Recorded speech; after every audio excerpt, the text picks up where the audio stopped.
Hey, it's Paul with rackoutfitters.com, here to show you the Thule T2 Classic. And here we have the Thule T2 9044. This is the 2-inch version.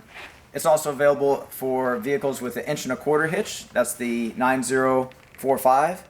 And on the 2-inch, it can be extended out to carry 4 bikes, and that is the 2-bike add-on, and it is the 9046. So what I'll go ahead and go through are some of the features on this rack. Currently it's in the deployed position, ready to accept a bike, but we want to go ahead and show you some features of how it first installs onto your hitch. So right here we want to show a very important feature called the anti-wobble. So when you insert it into the hitch, it doesn't use just a standard through pin. It actually uses a bolt that will thread into the weld nut that's on the inside of this stinger. So by using a bolt, you're going to get a very good, secure, and anti-wobble connection to the hitch of your vehicle. So the bolt is supplied with the rack, and it is a 3/4 inch bolt with threading, and it has a lock washer and a flat washer, and you want to put them on in that order. And then also once that's on and tight, you would add on to it on the end a lock, keyed lock, and that'll provide a strong theft deterrent for the rack itself. So when you're loading the carrier onto your hitch, it's important to have it in this right angle stowed position, which is much easier to lift the weight and to hold it and to guide it onto your hitch. And as you can see here, I'm using my thigh, and I'm dropping the hitch down onto the ledge of the, I'm dropping the stinger down onto the ledge of the hitch, and then bringing it up to a vertical position, and then that'll help get it aligned. Now what I'm going to do is I'm going to use this hitch bolt as a feeler. So I'm putting the hitch bolt through the hole in the hitch, and then I'll push the hitch forward until it finds the hole. There you go. And so then it's through. Then you want to tighten that hitch bolt with your fingers to make sure it's engaging with the threads properly, and tighten that as far as you can with your fingers, and then finish off with a 3/4 inch wrench. There is actually 2 3/4 inch wrenches that are provided with this rack. 2 are required for the installation and also for the install and removal. Of course, if you have your own socket, that always makes it more convenient and faster. So that's on, and as you can see now, it's a very, very secure anti-wobble connection to the vehicle. Very, very tight, and it won't wobble. Which any wobble that you do have between your stinger and your hitch is magnified by the time you get to the bikes. So that's very important that you have that feature. Okay, next I'll just go ahead and put the lock onto the end of the hitch bolt, turn the key to lock it on, and then close the dust cover. That is the one lock that is provided, and you get 2 keys that go with it. Okay, so we had it in the stowed position here, so you can, whenever you're not carrying bikes, you'd have it in the stowed position. When you're ready to carry bikes, you drop it down, it automatically locks into the carrying position.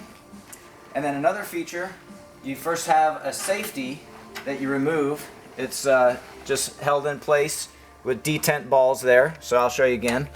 So that's a safety that's inserted in there, and it has a tether so it won't get lost.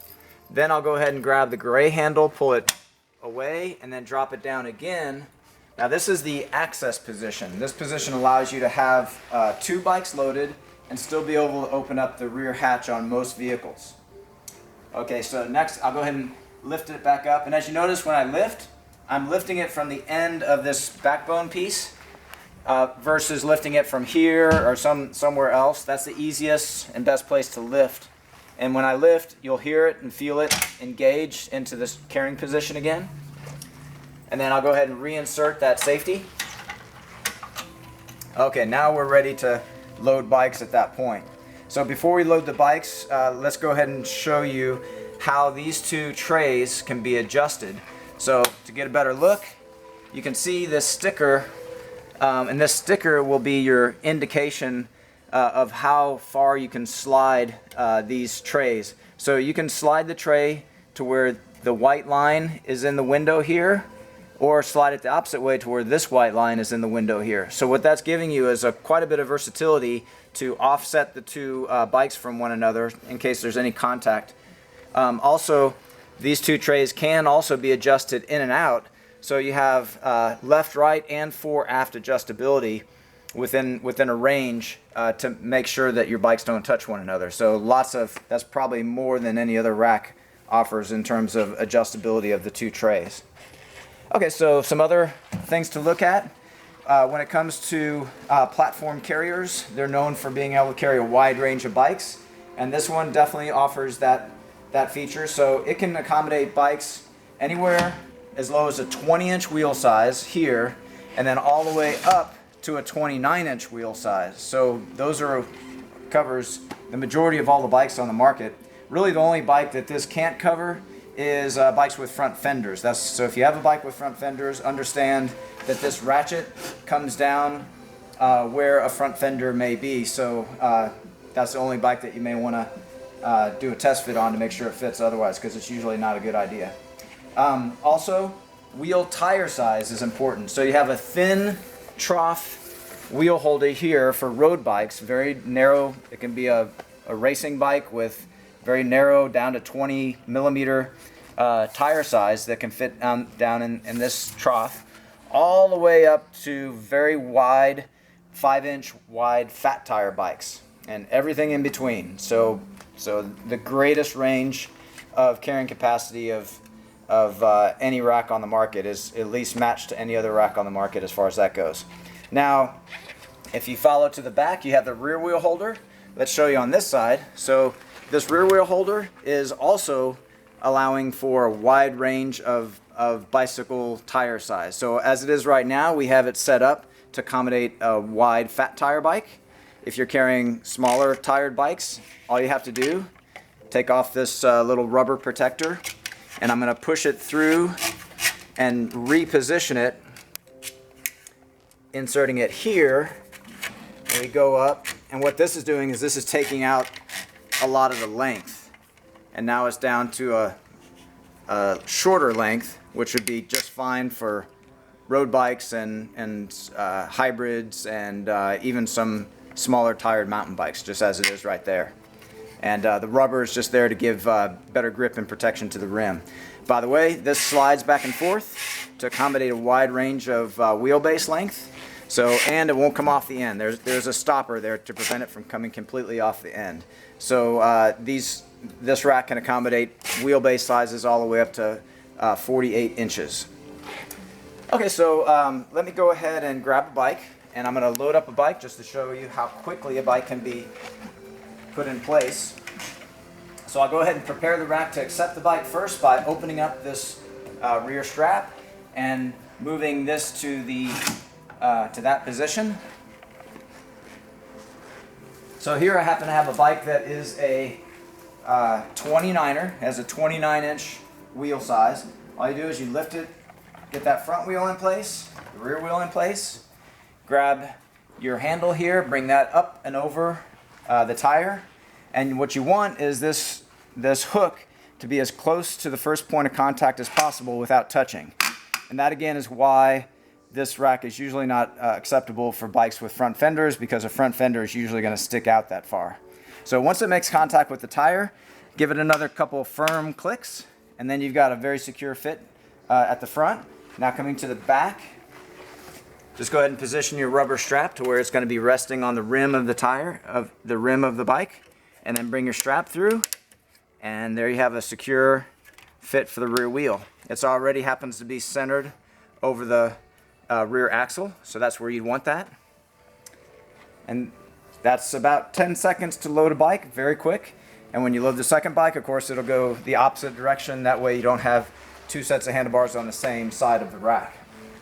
Now, the other feature that I kind of showed you earlier was the ability to bring this down into a accessible angle to allow you to open up your rear hatch. And so again, we'll pull out this special safety, and then grabbing the end of the carrier again, as we showed you earlier, you get control of it and support of it, and then pull that lever inward, allow it to come down, guiding it, and then the rack with the bike, up to 2 bikes loaded, should allow you to open up your hatch in most cases. Make sure you don't have a pedal in the way or something like that. And you got full clearance. Now keep in mind, this bike has pretty wide handlebars on it to begin with. Also, let's take a look at how this, down at the hitch, how far inset this hitch is. So most hitches on the market come out about flush with the bumper. And if that's the case, you can expect that this rack will fit perfectly on your vehicle and you'll have full functionality of it. If you do have a hitch that's inset underneath the bumper, as this one is, about approximately 2, maybe 3 inches, you definitely want to do a test fit before you expect this will fit and function properly. So that's important to always check. But if you have your hitch and it's flush with the bumper and you don't have a rear mounted spare tire like you see on the back of a Jeep Wrangler, then you can expect this will fit beautifully on your vehicle and you'll get full functionality. Okay, so from this point, I'll lift it again. It automatically engages on its own, and I'll reinsert that pin. And at that point, you're ready to drive away. Now, one last thing before we go away is the option to lock your bicycle to the rack. Now here you'll see you have a plug that is a lock housing. That plug can be removed and a lock cylinder from Thule can be inserted into that plug. The idea there is that it gives you a level of protection from someone coming along and pressing this button and releasing it. So with that pressed against the tire and locked, that would prevent someone from pressing this button, releasing the front wheel. Understand that that is a low-level theft deterrent. There are ways you can defeat it. However, it's a great, convenient way to give you a theft deterrent. If you're away from the vehicle for a very short period of time, that's entirely suitable. Of course, supplement with additional security, your own cable lock, whatever you feel is appropriate for better securing your bike to the rack or directly to the hitch. That's very important. So those are all the key features of the Thule Classic. I'm Paul with rackoutfitters.com, and thanks for watching.